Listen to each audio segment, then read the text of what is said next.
There was a time when minimum wage actually paid the bills. You could rent an apartment, buy groceries, maybe even own a car.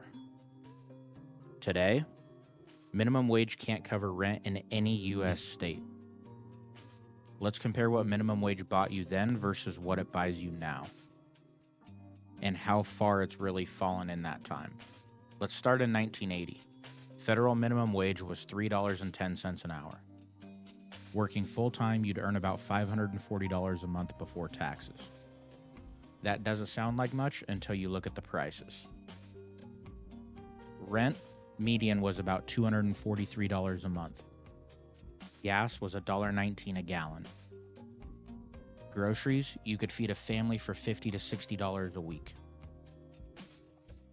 College tuition was around $2,000 a year at public school. Medical bills, often covered by affordable insurance through your workplace.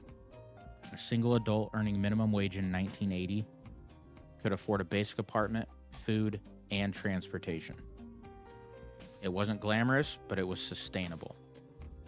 Now in 2025, federal minimum wage is still $7.25 an hour, the same since 2009. Full-time, that's about $1,160 a month before taxes. The problem with that? Nothing else stayed the same. Rent median is now over $1,400 a month.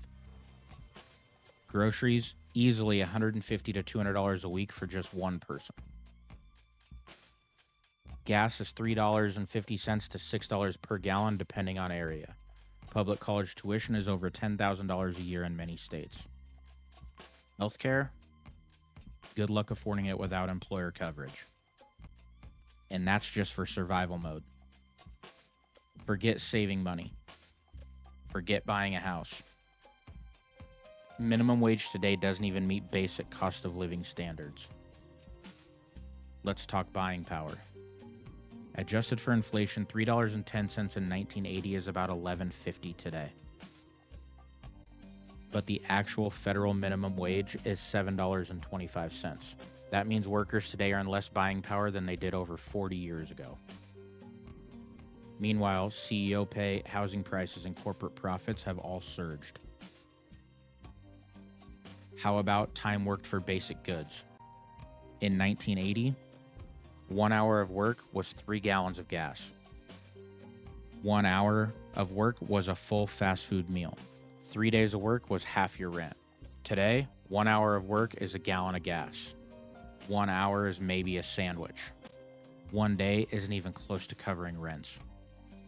That's not just wage stagnation, it's a collapse in real-world value. Minimum wage was never meant to make anyone rich, but it used to offer a path to independence. Foundation, if you will. Now it's a trap. A wage that keeps people working full-time and still living in poverty. The numbers don't lie. Minimum wage didn't stay flat. It sank.